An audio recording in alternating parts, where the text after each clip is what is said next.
Oh, wait, you're listening? Okay. All right. Okay. All right. You're Listening to Radiolab. Radiolab. From WNYC. See? Yeah. Hi, Matt Kilty. Hi, Lulu Miller. Let me tell you what I've been thinking about. Hey, I'm Lulu Miller. This is Radiolab. And a little while ago, our reporter, Matthew Kilty, came to me with the story of an idea. Yeah, the idea that you were born into a sexual orientation. This is like the born this way idea? Yeah, the born this way idea. Okay. Which I always believed to be true for much of my life. But in the past few years, that idea felt essentially like under assault. And in these like pretty public ways and ways that were happening on both the right and the left. And so it's like on one hand, you have something like the bill in Florida. 7, the Parents' Rights in Education Bill. The Don't Say Gay bill. The bill prohibits classroom instruction where you can't teach kids 3rd grade and below anything about sexual orientation or gender identity because the logic there is and so in Florida, that by talking about sexuality and gender or reading a book about it or whatever, we will make sure that parents can send their kids to school that those things will like change a kid's identity. to get an education, not an indoctrination. Yeah. And the foundation of the thing is just this idea that like tiny little things in a kid's school environment is going to change them radically. So that's going on the right. And on the left, So there are many different theories of gender, and mine is just one. in the past several years, you've had these ideas that have become much more mainstream. Ideas like how social norms and cultural values and politics and history, how all these things are maybe the most important thing in shaping your own sense of self and your own sexual preferences. That again, like that it's the environment outside you that is really the thing that is making you. Yeah. I don't know if this matters, but I will just say here that as a queer lady, married to a lady, someone who identifies as bi, and someone who's like read about this stuff and thought about it a fair amount, this is the idea that makes sense to me, that sexuality, that desire, sexuality is shaped by this whole swirl of factors. Like that really makes sense to me. It pretty much lines up with my experience. Right. And I think for me, as a cis straight man, my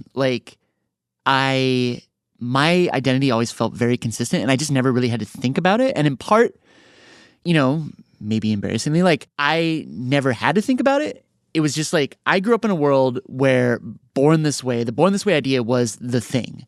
It was the thing that I thought you were supposed to believe if you were a good ally to gay rights. It was the thing that you use as an argument against the idea of conversion therapy, that you can just take a kid and like change their environment and make them into something. And it was the thing that I always just like vaguely understood to be something rooted in science. You had a sense you'd been told, like, this is how it works in the science. Yeah, they're like, the science is at the root of this. And I think I should underline that this is just like, the born this way idea was a thing that millions and millions of people believed. How do you know that? Like, well, so I went Googling because I was just like, am I alone now on an island, an old man on an island? And there's a Gallup poll from 2018 that shows that 50%, half of all Americans, believe that somebody is born that way.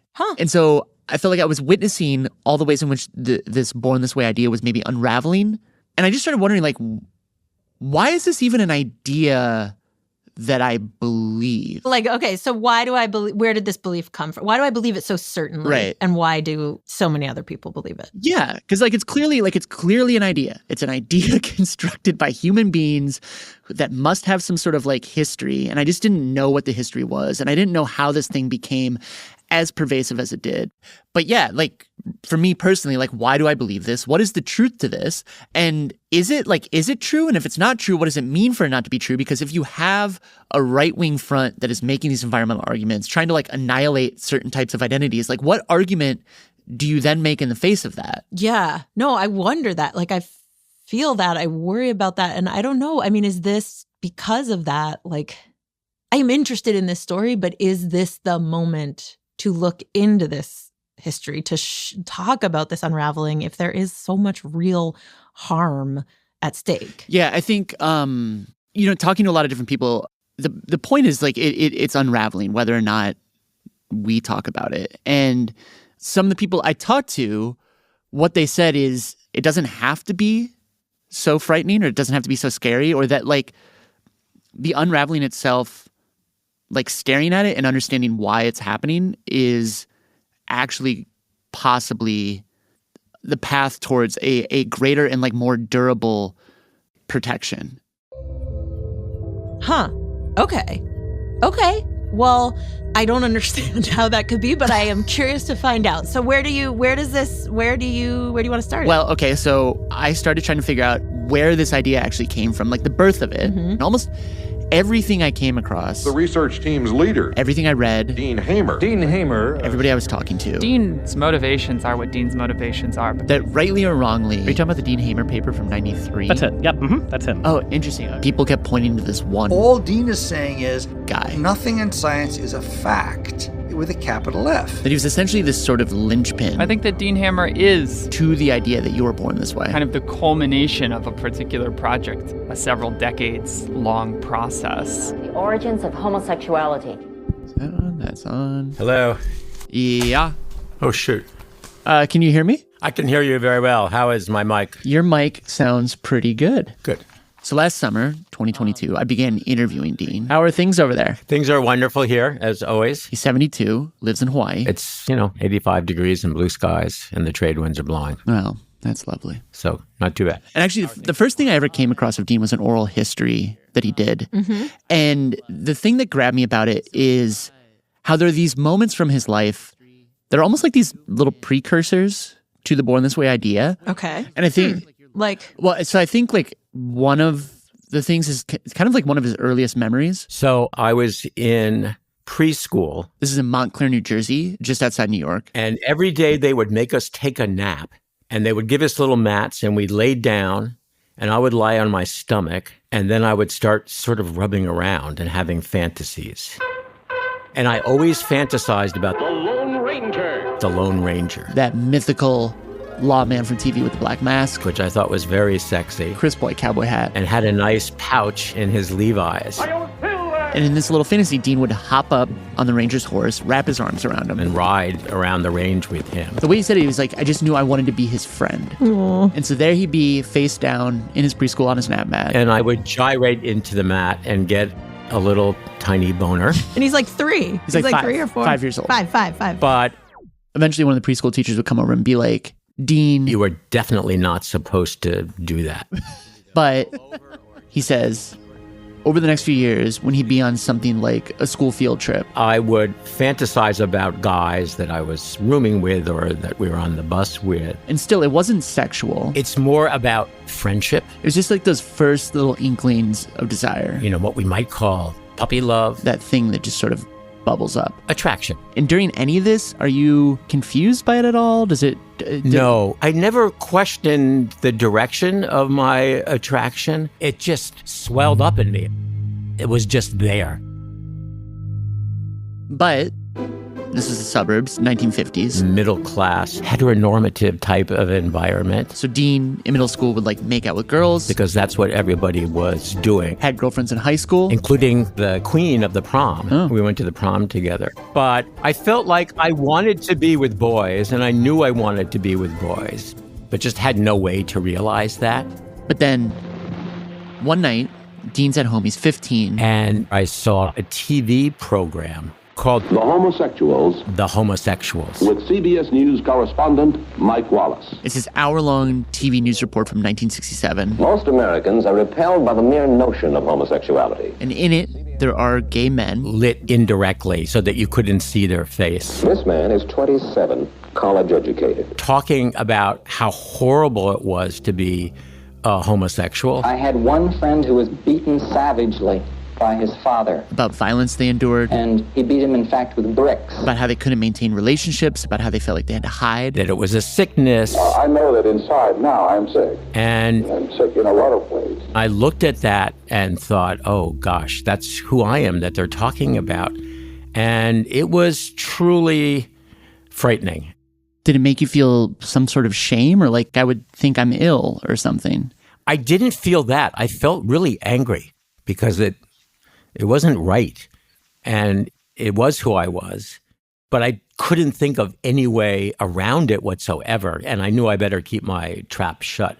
But then, 1969, Dean graduates from high school. Smoking a lot of pot. Once he finishes undergrad, he applies to Harvard Medical School. To my surprise, get in there. So I head off to Boston. And it's in Boston that Dean encounters these two very, very important things. The first, gay liberation. This very new part of the gay rights movement that is about being out, that is about gay pride. My sort of first taste of activism. And it's not as though Dean would become an activist, but... I went to my first gay pride parade, literally scary, people throwing beer cans and the like. In Boston, he sort of swept up in a sea of a movement where you can... And I was like, whoa. Go to gay bars. This is pretty good. You can have a boyfriend. At one point, I fell in love. And how was it? It was amazing and fantastic. But the other thing Dean would encounter in Boston was something that, for better or for worse, a part of this very gay rights movement would come to rely on him for. Genetics. He basically stumbled into it at Harvard, fell in love with it. Because you're studying the blueprint of life. It explains everything. I mean, when you start, you're nothing but a little spool of DNA surrounded by a coat. That's all that you are. So all of the instructions for everything that we develop into is hidden in that piece of DNA. That was the promise of it. And that promise would end up entwining Dean and the gay rights movement. So I decided to go work with... So mid-70s, Dean gets his PhD from Harvard. He goes down to D.C. the National Institutes of Health. To do genetics work there. It was all very basic science. Figuring out how genes turn on and off. How your blood carries oxygen. Really technical stuff. How copper islands induce the metallothionein gene in Saccharomyces cerevisiae. Why are you laughing? It sounds very boring. Very boring. And he was actually like, it was kind of big and important work, but the details of it were horrendous. And uninteresting. But he does the boring stuff. For a good 10 years. And so cut to... I'm 40 years old. It's now 1991. I have a stable career at the National Institutes of Health, but I don't really want to spend the rest of my life working on something that fewer than a dozen people in the world appreciate. And that I want to do something that's bigger than that and that's more important at that. I mean, it's the whole reason he got into this, to uncover something fundamental about nature. At the same time... So far tonight, we've been bringing you news of the world around us. There's this revolution happening. Now we have news of the incredible world inside us. The very beginnings of... what is called the Human Genome Project. The Human Genome Project. A vast effort to map man's entire genetic system. Scientists begin mapping out and identifying every single gene. The very building blocks of life. In our chromosomes. It's essentially like having an encyclopedia of man. In principle, we'll know the complete set of instructions which make people. And for people like Dean, it was new and exciting. The belief was this is the thing that is actually going to unlock all of that mystery. Hidden in that piece of DNA. And not just the basic stuff. From hair color to height. But personality traits. Shyness, aggression. Empathy. Thrill-seeking. Alcoholism. Intelligence. Mental illness. Depression. Everything about life. And so I started thinking about, what are big questions? And it just occurs to me that wow. Attraction. Desire. Sex.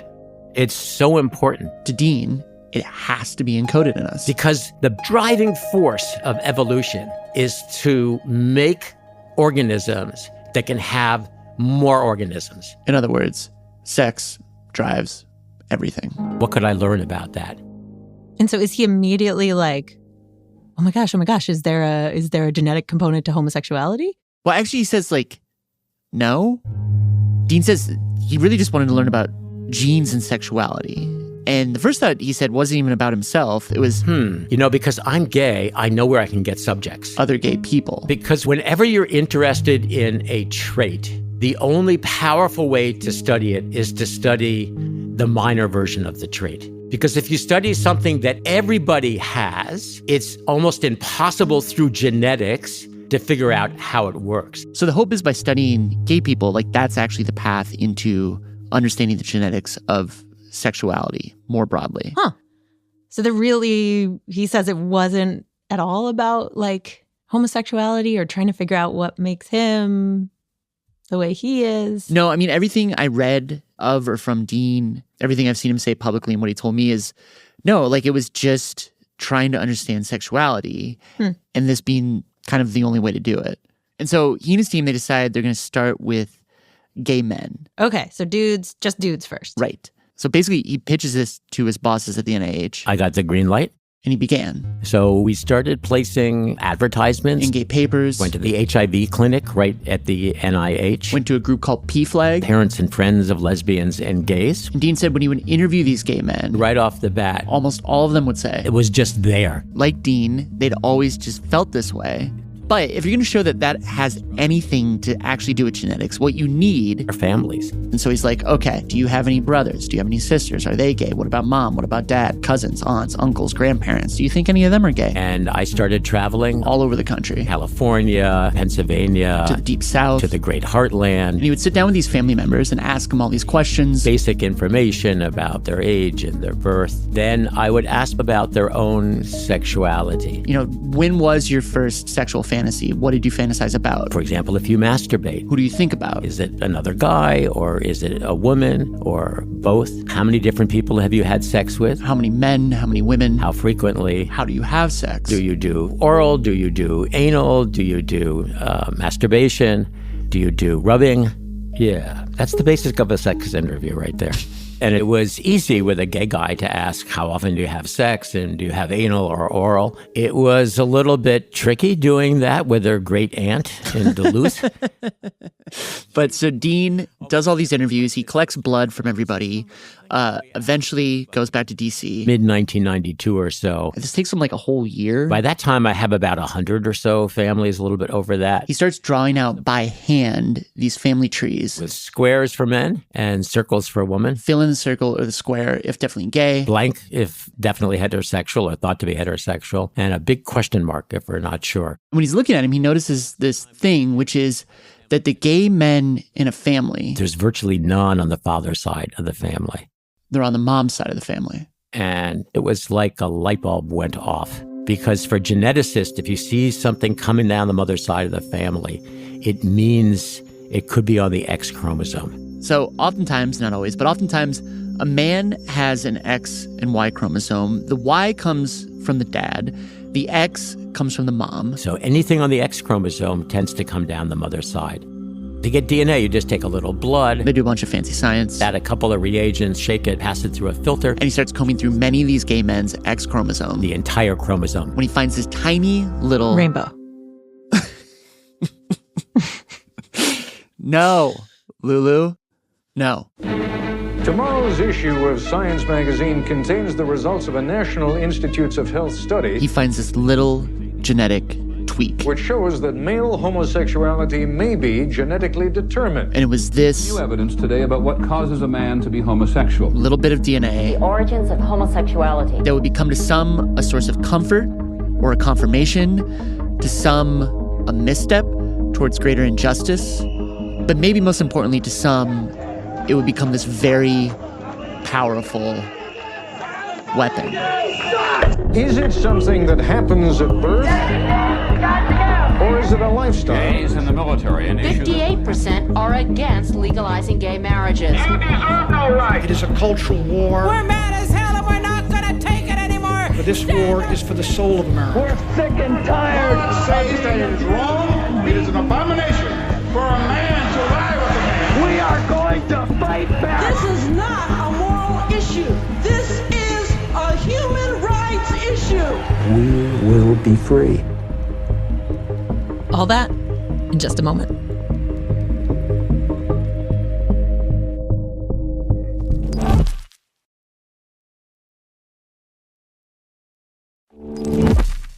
Radiolab, Lulu, Matt.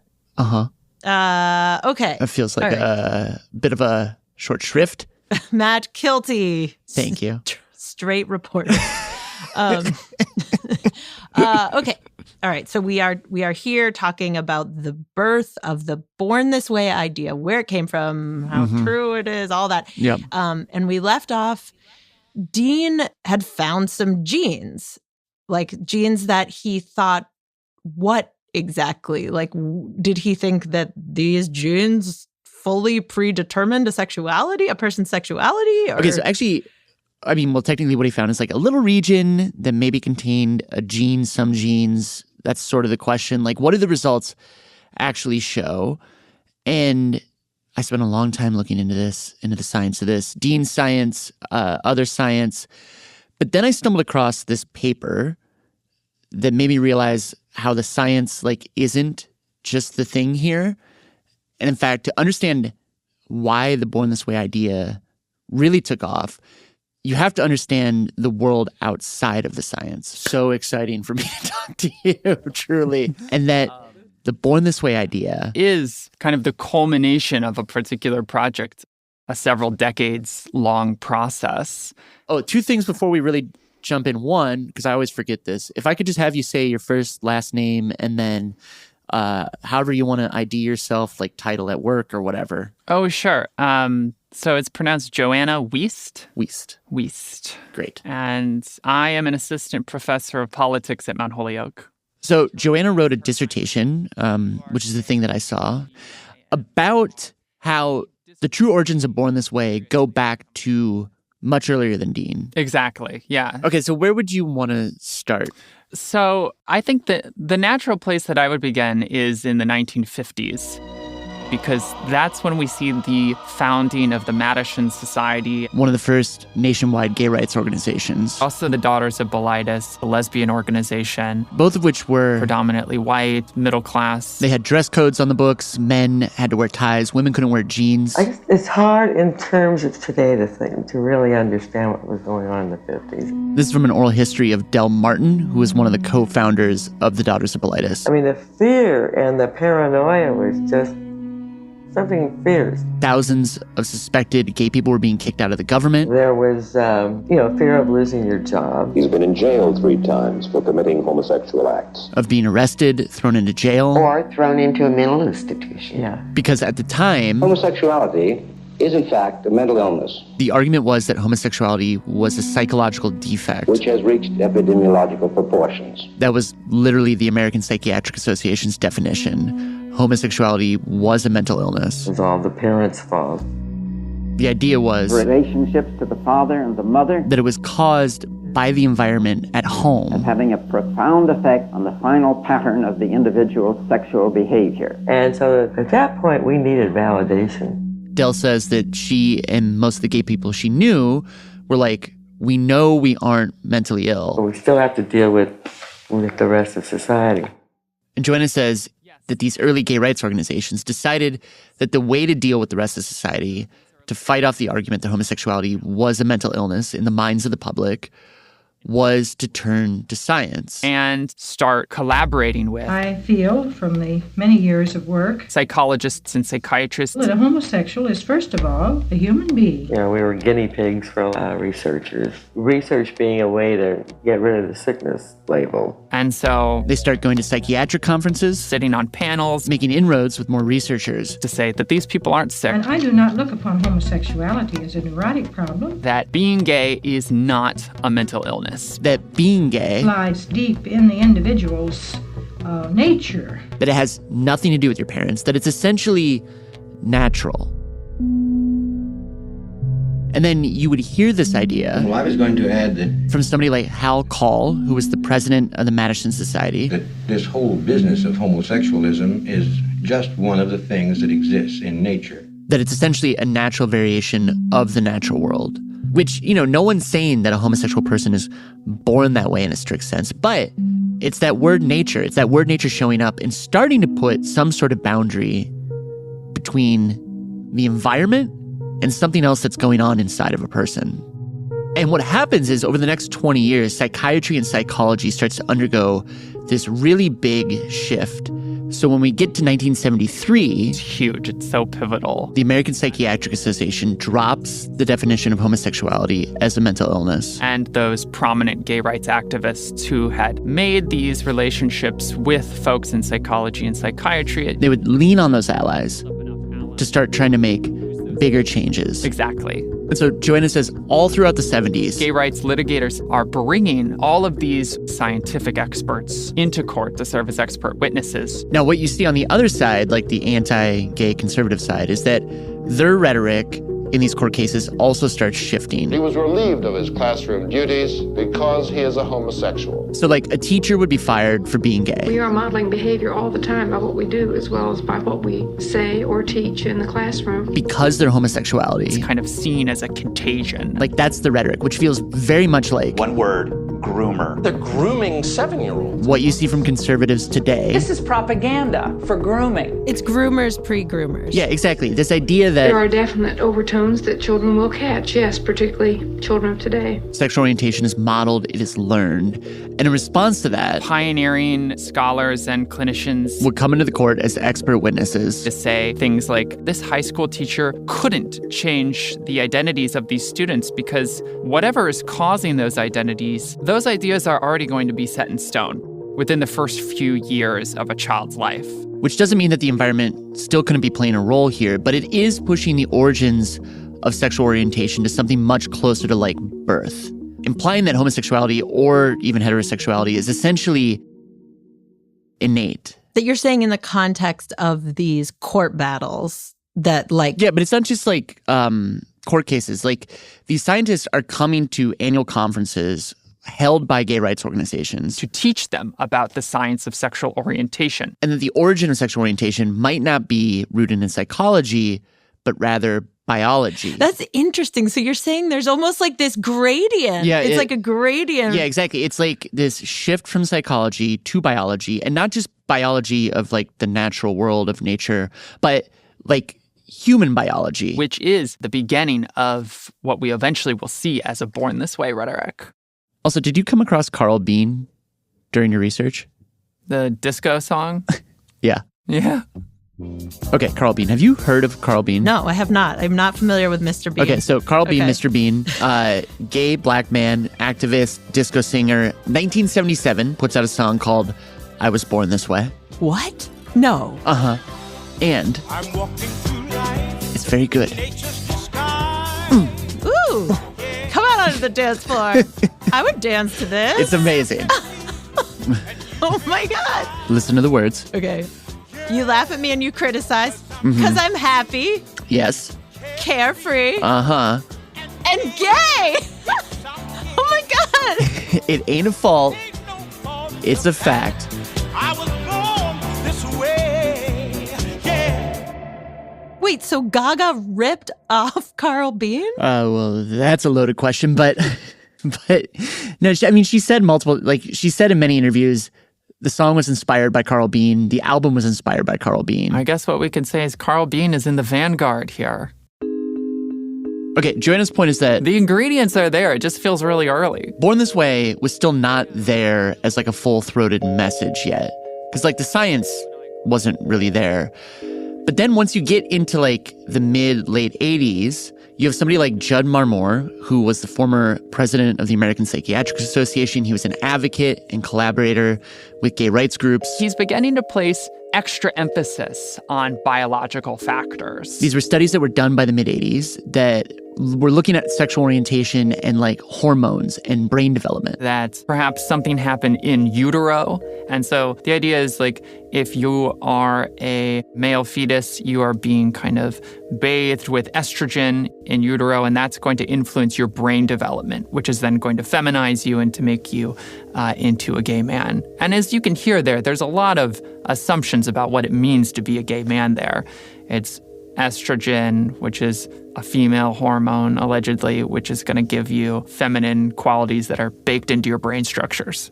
And that's where you start to see biology really take hold. So you can see how like there's these mainstream cultural assumptions of what homosexuality is that are a part of this work in the 80s. But what happens, and what like it's the same thing that's been happening going back through the 70s, the 60s, into the 50s when this all started, is gay rights activists are going to take this work and fold it into their civil rights campaign, into their public messaging. But that's not like a monolith, right? I mean, it sounds like we're hearing about some of the gay activists, but like were there other I mean, were there people who were just like, don't grab onto this? Yeah, no, for sure. There were people like Martha Shelley. My feeling was, why do you need some psychiatrist to tell you you're okay? A co-founder of the Gay Liberation Front. Which has all these arguments that we want to refuse help from expertise. Here we were trying to supposedly climb the ladder to respectability step by step. And I would feel like, well, hell, the right thing to do is to say, screw it to the system. And the Liberation Front was active in the late 60s, early 70s, basically being like... Who said that clinicians get to say anything about our sexualities one way or the other? The word liberation means change, openness to something new, seeing yourself as a person who can be fluid, who can do other things than whatever somebody prescribes for you. And by the late 80s, early 90s, there were also people in academia like Judith Butler arguing that the environment, culture, social interactions, fluidity, all these things were essential to understanding human sexuality and also gender identity. So you're saying there's a cauldron of ideas here, of course, like there's nuance. Yes, but those ideas are more fringe, they're more radical, and the mainstream of the movement, the most powerful part of the movement, is going to continue to hitch itself to this developing biological point of view. And then... There is some new evidence today about what causes a man to be homosexual. 2 years before Dean's study, December 1991... A new study suggests that the answer, to a very large degree, may be found in a person's genetic inheritance. Genetics, which in the 90s was like biological determinism on steroids, that shows up. Researchers at Northwestern examined 167 gay men and their brothers. So basically, there's a twin study that comes out. A twin study is like a shorthand way for scientists to measure the potential genetic influence on a trait. So these researchers look at adopted brothers all the way up to identical twins. And found the more similar the brothers were genetically, the more likely both would be gay. Which leads one of the researchers to say, a substantial proportion of the causes of male sexual orientation are genetic. Some scientists criticize this latest report as simplistic. Indeed, many predict the roles of environment and heredity will continue to be debated unless scientists can actually identify genes responsible for homosexuality. Again, so that's 91. Okay, and that is where Dean comes back? Yeah, exactly. 91, he's pitching the NIH. Got the green light. Starts doing his interviews. To get DNA, you just take a little blood. Combing through these X chromosomes. When, eureka. They find the little genetic tweak. And the tweak, they found it in pairs of gay brothers. They were looking at gay brothers because gay brothers reduces the amount of just like randomness and chance that could be involved here. And they find this little tweak in almost all of the pairs of gay brothers. And I think it was about like 80 men were involved in this study. It is weird though, just to sit with that for 1 sec. Like that's less than 100 people. Yeah, no, it's small. So what does that mean in terms of, what does that mean? Well, so to Dean, what it means is that this little region of DNA is playing some sort of role in determining these brothers' sexual orientation. But how strong a role it's playing is difficult to estimate. Like if it were potentially completely determinative, every gay brother would have had this gene, but they don't. It was more like tilting the scales a bit. It was like a little nudge. Yeah, that's all we said. Yeah. A little bit. Perhaps. Right. But a week before the paper gets published, July 1993, my phone just starts ringing off the hook. Word got out about the study. And I get called by the New York Times and the Washington Post. The LA Times, major magazines. Pretty much every major TV network. And what exactly are they asking you? I think the first question was just, what did you find? And Dean would say, a statistically significant correlation between markers on XQ28 and male sexual orientation. And then everybody sort of crossed their eyes. But he says the very next question you get from these reporters was, well, what does this mean for gay rights? Because this was 1993, that was like the question. The first presidential campaign in which gays and lesbians have begun voting in a block in their own self-interest. Earlier that year, Bill Clinton had taken office. I have a vision, and you're a part of it. He'd run a campaign that was responding to the gay rights movement. The first time in the history of this country, our issues are being discussed. And so leading up to Dean's research, tonight, all over the news, it's gays in the military. You've got things like the ban on homosexuals in the military, Don't Ask, Don't Tell, the Gay and Lesbian March.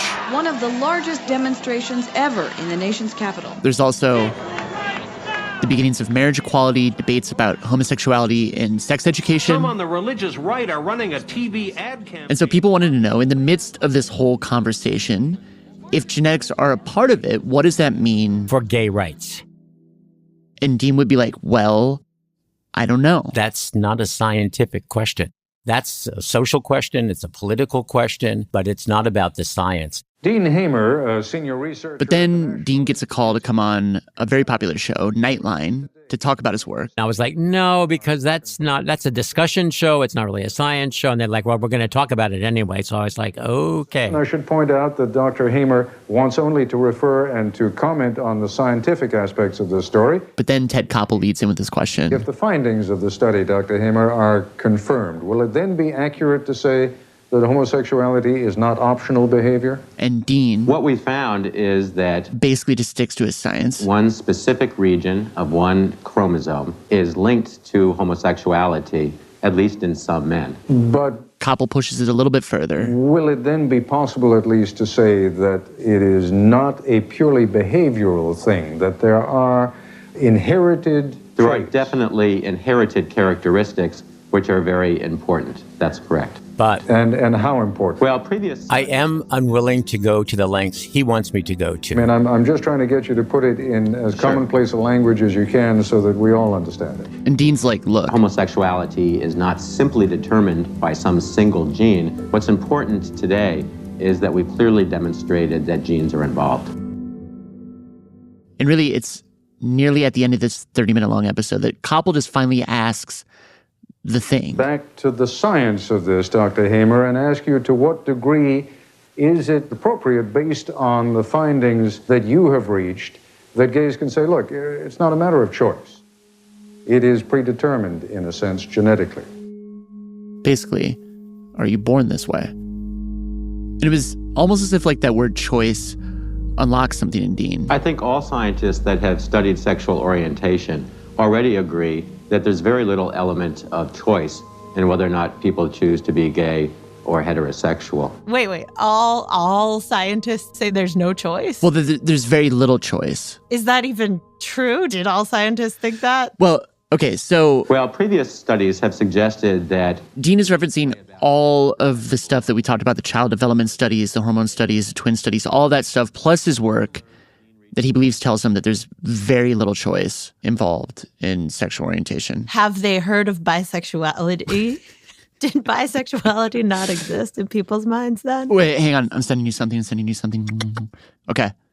Oh. The cover of Newsweek with the headline, "Not gay, not straight.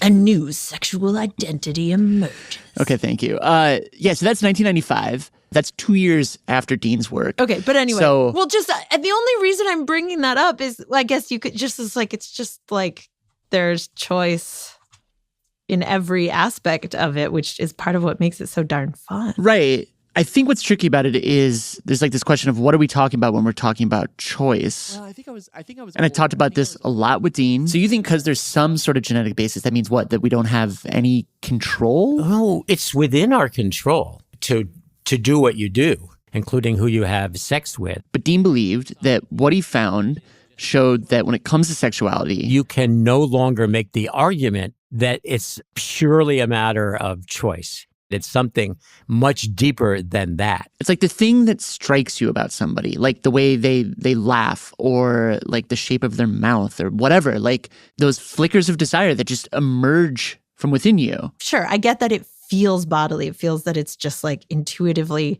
that you're not controlling it, but that doesn't necessarily mean it's genetic or like biological. I mean, plenty of things that feel deeply rooted come from our environment, our culture. Like that's how it works. It gets in there. Right. No. I mean, Dean... there could be environmental factors. We'll say, sure. It could also be very specific things that happen to you during life. There could be an environmental influence on something like sexual orientation. But to him... Because the gay brothers have that little genetic tweak that at least to some degree... genes are involved. Okay, well, maybe this is what I'm struggling with. Like, this is taking one study that is only on gay men, no women looked at, no other genders, and then this one other pretty small twin study, again, only about gay men, And to make a claim about genetics being involved in sexuality as a whole, like that just feels, that feels like a pretty big leap. Right. And I do think that this is important, which is like, if we set genetics aside, in some way, obviously, this was something that Dean had always felt about himself. That for me personally, sexual orientation wasn't something I chose. It's just something that developed in me. Going back to being 5 and feeling feelings about the Lone Ranger, like it was just there. And Dean says those feelings, how would he have modeled them? How would he have learned them? Because, who would be the teachers? It was Montclair, New Jersey in the 50s. And if anything, I know that inside now I'm sick. The environment was telling him, I'm sick in a lot of ways. Don't have this desire. Get rid of it. But I couldn't think of any way around it whatsoever. And sure, Dean had girlfriends in high school, even in college. Just like an unbelievable hottie. I mean, she is really good at sex. He has this 3-week affair with a woman. And then I'm just like, but it's just not what I want. It's just not. There's just this persistent desire he has. And so to have that experience, to become a geneticist, to find this tweak in gay brothers, it's a confirmation of something that he felt all along and that he believes to be true, that there are probably genes in all of us that are playing a role, even if that role, like tilting the scales a bit, is just like a tiny little nudge. But it being 1993, the Human Genome Project, and the way that the media will know the complete set of instructions talked about genetics, which make people. And Dean's work in particular, He found a portion of DNA was basically like that appears to determine sexual orientation. Right here. This is a picture of the entire X chromosome. Is the proof. And this is the area believed to be associated with determining human sexuality. That you are indeed, which points strongly to a link born this way between homosexuality and heredity. And in fact, think about it for just a moment. This oversimplification, think only about the legal implications, suddenly created this new, very powerful legal tool for the gay rights movement to use. While it is constitutional, for example, to prohibit certain behavior, it is not constitutional to make status, such as race, illegal. In other words, you can make laws that target certain types of behaviors or actions that people take, but you can't make laws that simply target somebody for their identity. This is the Equal Protection Clause of the 14th Amendment, that we're all treated equally under the law. But the thing about equal protection and the thing about identity under the law is that there's this weird catch. Yes. So, and I think we're starting to get into this idea of immutability here. Yes. Yeah. So this requires getting just a little bit into the weeds to really get, but so that's all right. There is Let's kind of... get into it and we'll just see where we go. I'll do it quickly. So Joanna explained that going back to the 1950s, the Supreme Court started making these rulings saying that certain types of identities get special protections. Yes. Race, sex. Being foreign born is another. And the court said one of the reasons why these identities get special protection is because they are immutable, meaning that identity is something that is deeply held through chance, luck, or, quote, an accident of birth. Meaning like you didn't choose this identity, you have no control over it, and therefore, legally, you shouldn't be held culpable for anything pertaining to your identity. It's seen as the gold standard of civil rights protections. And so many in the gay rights movement, many gay rights litigators look at Dean's work and think this is a really powerful thing that we can use. And so whenever they can, they're going to bring biologists into court to say gays and lesbians are immutable. And so the born this way idea shows up in military exclusion cases, sodomy cases, marriage equality cases. And I get called up, anti-discrimination cases, and asked to testify in Denver, Colorado. Stunned and angry with voters who said no to homosexual rights laws here. In 1992, voters in Colorado had overwhelmingly voted for an amendment to the state constitution that said if you were fired for being gay, if you were denied health insurance for being gay, you had no legal recourse. You couldn't claim discrimination. I mean, hate is okay. They just made it okay. A bunch of other cities and states put forward similar ballot initiatives, and this anti-gay front, their argument was it's a choice, and being gay, people aren't born that way. They just become that way, or they choose to be that way. And because it could be changed, so they thought. This was the lead attorney, Jean Dubofsky. It would mean that they weren't entitled to equal protection under the law. So Jean started grabbing experts, psychiatrists, medical doctors, to come testify in court. That, wait a minute, sexual orientation has a biological or genetic basis. And Dean did come and testify about his work, which tells us that there is at least a substantial genetic component. It's not purely a choice. And all of this was kind of what Joanna was referring to? Kind of the culmination of a particular project, a several decades long process. To use science in the courts to argue for civil rights, but also to define the nature of homosexuality. That it's fixed. That it's immutable. We'll hear argument next in Now, whenever these cases Lawrence and Tyrone Garner versus Texas ended up making it to Obergefell versus Hodges, the Supreme Court, the intimate and committed relationships of same-sex couples, the justices use legal principles like privacy and due process to give gays and lesbians more civil rights than they previously had. But they don't touch immutability. Exactly. They refuse to give gays and lesbians this special protection under the 14th Amendment. Which I think is a good thing. But I'm a little confused because, you testified in court. Well, I think I felt right from the beginning that the naturalness of sexual orientation was something that was really important. And I do think it's important to have correct and true information. But for me, immutability is not a requirement for human rights. It just doesn't enter into the argument at all. But I think that the argument of immutability affects people's perceptions and affects people's beliefs in a very deep way. And ultimately, what is decided legally depends on what people think about things. We think that we have these laws that are somehow abstract, but really they're based on people's opinions about things, what's good and what's bad, what's moral and what's immoral. And that information that sexuality is something innate, that affects people's opinions, and that in turn has a big effect on the law. And do you know, do we know if there was like a sea change just in what your average Joe believed? Well, let me take way too long to answer that question. Joanna says Dean's work definitely impacted public opinion. And actually, right after it came out, the born gay narrative, you could see it everywhere in press releases from national gay rights organizations during the time. Quotes in papers from gay leaders saying that homosexuality is, in fact, innate. The Human Rights Campaign starts passing out pamphlets and essays to its members and to members of Congress with a born this way idea of homosexuality. It becomes explicitly a way to change the minds of the mainstream straight public. PFLAG, for instance, Parents and Friends of Lesbians and Gays, hires a consulting group to ask, among other things, how we should use the biology of sexual orientation in our activism. I knew it. I just knew it. Because it's a very powerful narrative to tell parents that they did nothing wrong. It's confirming of what I've always felt in my heart. And even when he was little, I would think, I couldn't be doing this many things wrong. Oh, that tape that's like, it's in her relief. You can hear she still so clearly thinks it's a defect. Yeah. And actually, in fact, in the report that the consulting group wrote for PFLAG, they write, quote, explaining the source of homosexuality allows straight people to reassure themselves that sexuality is a given.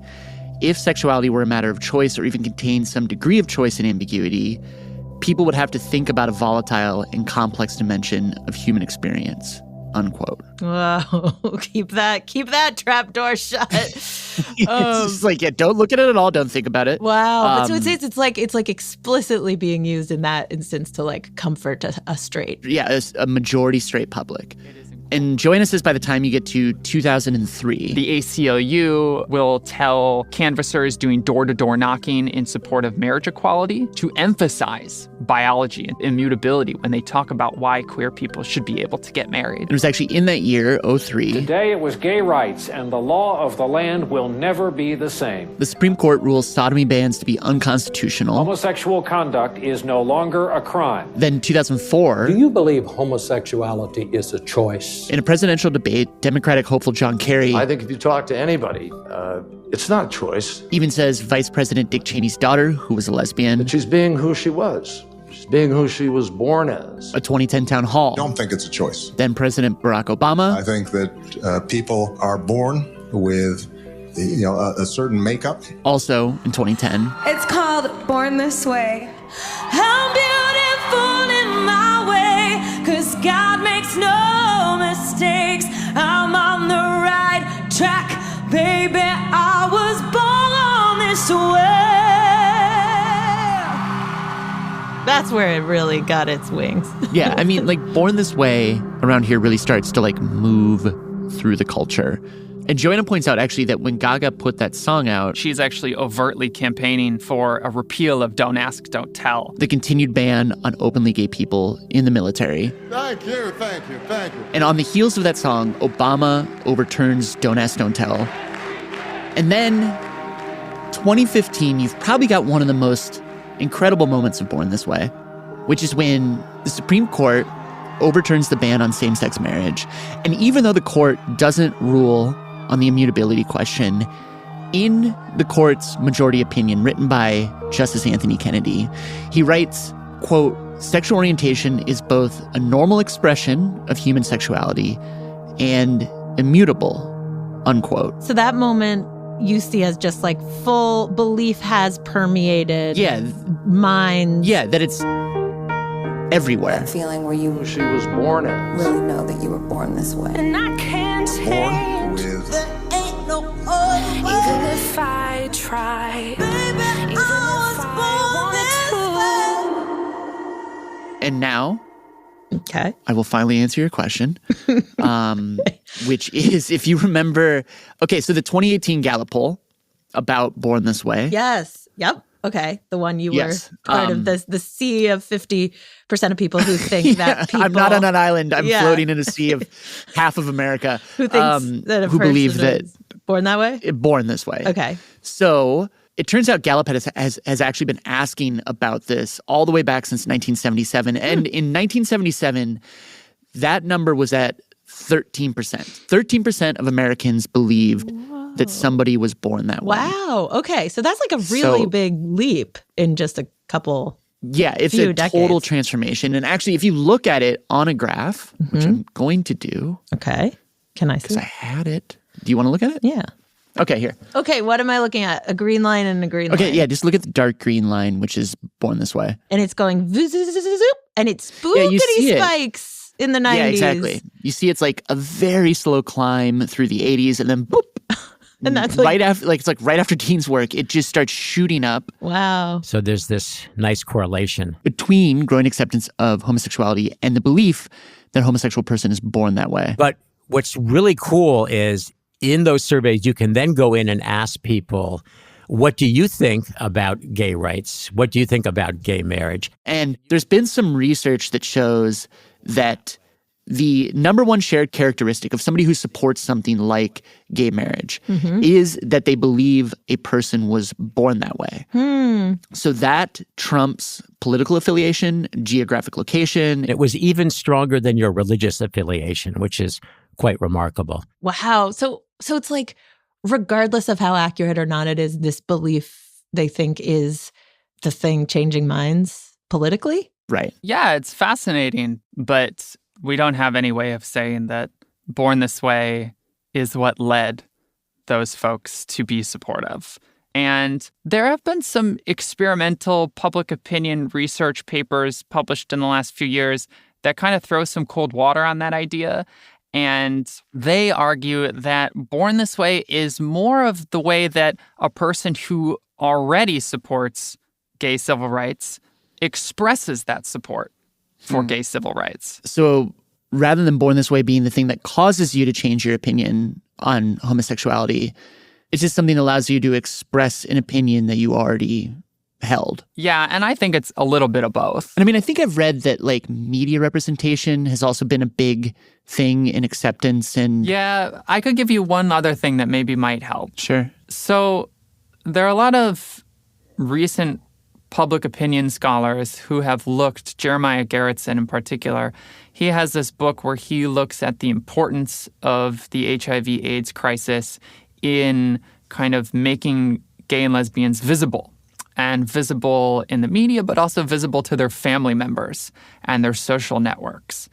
And one way to think about what's happening here is as people are coming out and being forced to come out, this is precisely at the moment that the gay brain and the gay gene and all these kind of studies are being published, and there's the media reaction, and oh gosh, now everyone's talking about Born This Way. And so we can definitely think of a lot of congruence there. People are coming out. Here's the story that the national organizations are giving to people. And if you look at NBC Nightly News, you might see someone like Dean Hammer talking about the implications of the gay gene study for your son or daughter. Okay. Before we go further, I just want to take like a tiny break. Okay. I can stay here. That was a lot of info. It was. So just like short little break, refresh, come back. And when we come back? Yeah, we'll get into the unraveling. Okay. Radiolab will be back in a moment.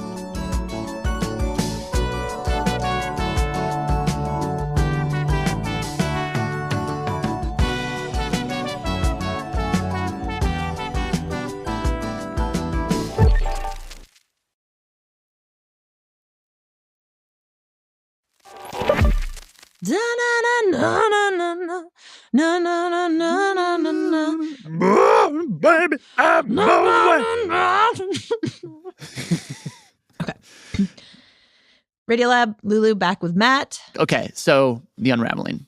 So that idea Joanna mentioned about AIDS, that was a part of a book. The book put forward the idea that AIDS might be the actual like thing that changed American attitudes regarding homosexuality, which meant maybe Born This Way wasn't as much of a driver. Yeah, exactly. Yeah. And so that book came out in 2018, and that same year, researcher and professor Lisa Diamond, True or false? out of the University of Utah. Sexual orientation is something you're born with. In 2018, she gives this TEDx talk that has like over 500,000 views at this point. Chances are that if you support LGBT rights, you said true. Which is essentially about the fact that Born This Way There are 3 problems with the Born That Way argument. shouldn't exist anymore. First, it's not scientifically accurate. So, as you pointed out, a lot of the early research that became a part of Born This Way was very male-focused. Diamond's own work Over 20 years ago, I started a study focuses on women, tracking over time 100 women with different sexual identities. and her work shows how there's a lot of fluidity and plasticity in female sexuality. Some individuals start out exclusively attracted to one gender, and over time, they find themselves attracted to both genders, or vice versa. And that it's not just women, that many people experience these changing desires or orientations over time. So basically, clearly, it's not set at birth. Right. There can be fluidity throughout a lifetime. Now let's move on to the second problem with the Born That Way argument, that it's not legally necessary. She points out that the Supreme Court never ruled on immutability. It never actually hitched its wagon to it. Right. So although we keep shouting, we're born this way, the courts have been saying, we don't care. Now for the third and most important problem with the Born That Way argument, that it's unjust. Diamond says, look, it creates a narrow definition of a lived sexual orientation, which excludes all sorts of people, but also as an argument in and of itself. We were born this way. You can't punish us for something that is not our fault. Now, do you see how that argument just goes along with the notion that being LGBT is a fault? That it's inherently sad and tragic. It's like we have this terrible disease and we need to be pitied instead of punished. Thankfully, times have changed. And if there's one thing that LGBT individuals want now, it is certainly not pity. What we want, what we deserve, is dignity, autonomy, self-determination, and that is our strongest argument for equality. So that was 2018. And then 2019. A new study found there is no single gene that can determine a person's sexual orientation. Genetics, all grown up. There's this huge paper. Hundreds of thousands of people's genomes are sequenced, both men and women. What is being considered the largest genetic study on sexual behavior. And the researchers claim that unlike where Dean expected there would maybe be a dozen genes associated with sexual orientation, now we know that there are thousands of genes involved. And we've identified a few. Complex human behaviors all work like this. And I talked to one of the co-authors of the big paper, Robbie Weedo, who was like, all human traits have a lot more to do with probability and statistics. that if you look at complex traits like depression or risk-taking behavior, there are thousands upon thousands of genes that might have this like little bit of an influence on what you become. And instead of deterministic, it really just has a lot more to do with probability. The sort of likelihood of what your genes might lead you to become in an environment. And the way this study got reported on a lot, and the way it even got messaged, was that when it comes to sexual behavior, genetics plays a very, very limited role. And that a lot of this does indeed have to do with the environment.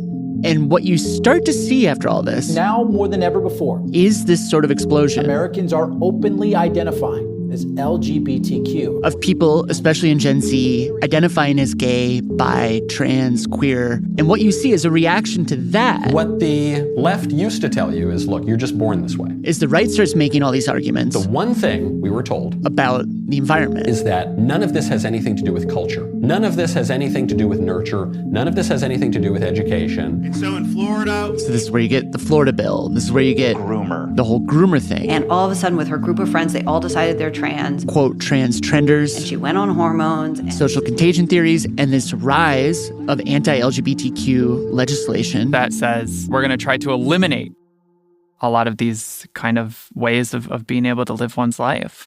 And Joanna says, even though it seems like Born This Way is maybe unraveling. It's that anxiety, it's that real threat. That has kept the idea very much here in the world today. She says you see it in trans rights cases where lawyers bring in brain scans, twin studies. Totally. You see it in the way that people talk about the fact that there's this jump in LGBTQ identity. That people are much more likely to be out. Now that the world is more tolerant. In an environment that accepts them, a community that accepts them, a family that accepts them, a country that accepts them. People can actually just be. We didn't just wake up one day and decide to be gay, lesbian, or bisexual. Who they always intrinsically were. It was never a choice. It was something we were born with. Of course we are born that way.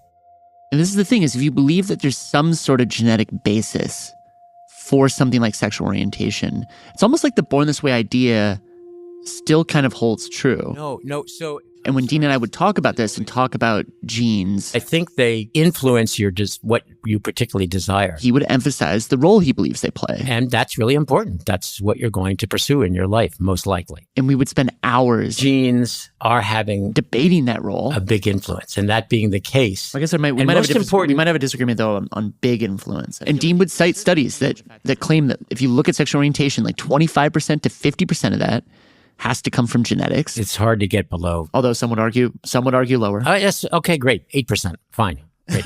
And I told Dean about this thing that Joanna had said that always stuck with me. That what may be happening is something that conservatives have always feared and that liberals could never bear to admit, which is that it might not be all about biology. That yes, we are biological beings, but we are a part of a very complex environment. And organisms change their environment and environments change organisms. Well, there's no evidence for any environmental effect, at least in men, zero. There's never been any study that showed any effect of the environment.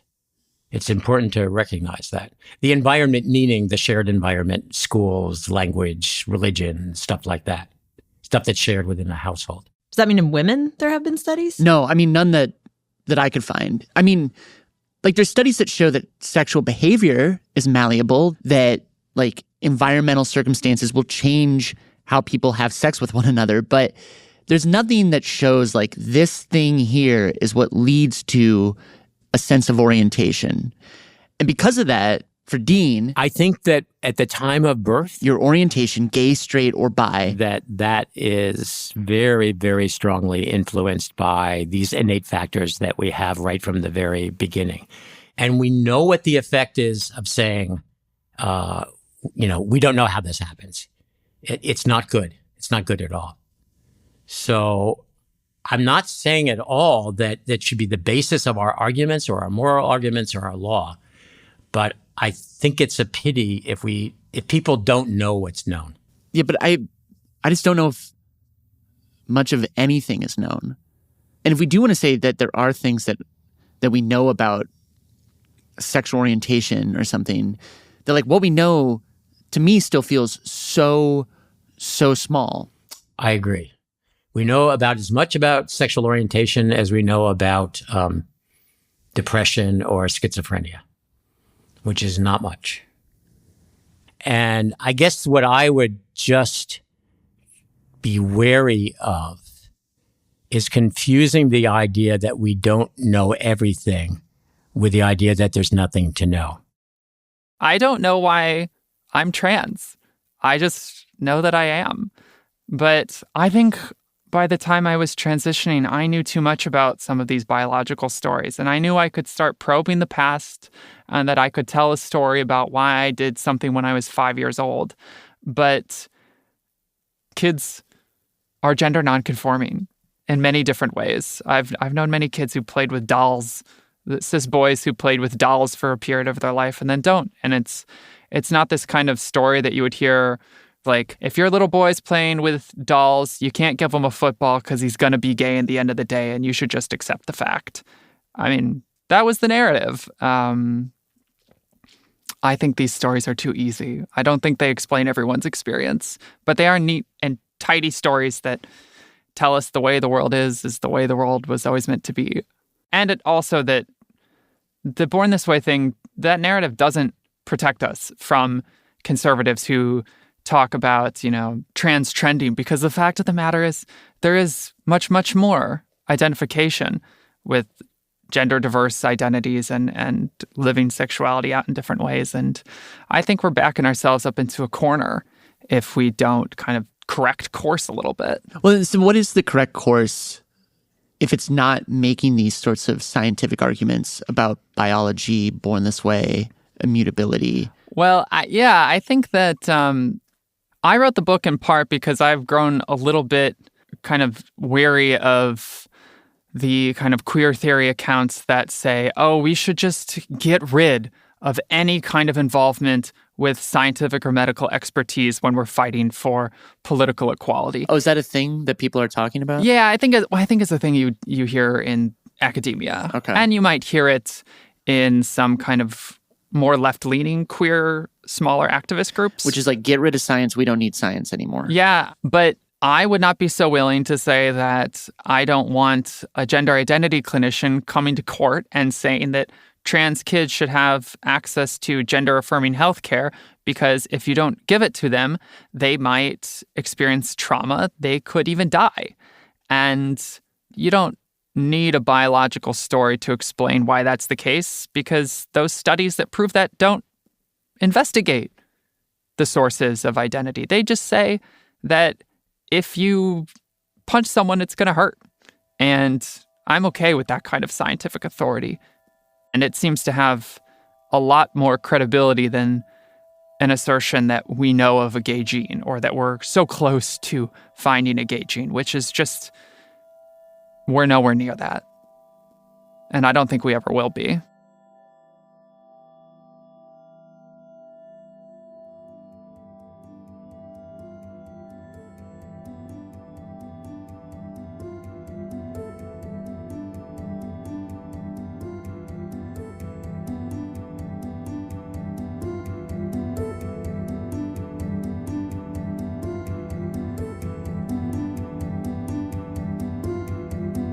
Reporter Matthew Kilty. This episode was reported and produced by Matt Kilty, with original music by Matt as well. Dialogue with mixing help from Ariane Wack, fact-checking by Diane Kelly. And some news, Joanna's dissertation is coming out as a book in mere days. It's called Born This Way, Science, Citizenship, and Inequality in the American LGBTQ+ Movement. Born This Way by Joanna Wuest. Check it out. Also, huge special thanks. A ton of very smart people weighed in with edits to help us navigate through this thorny, complex history.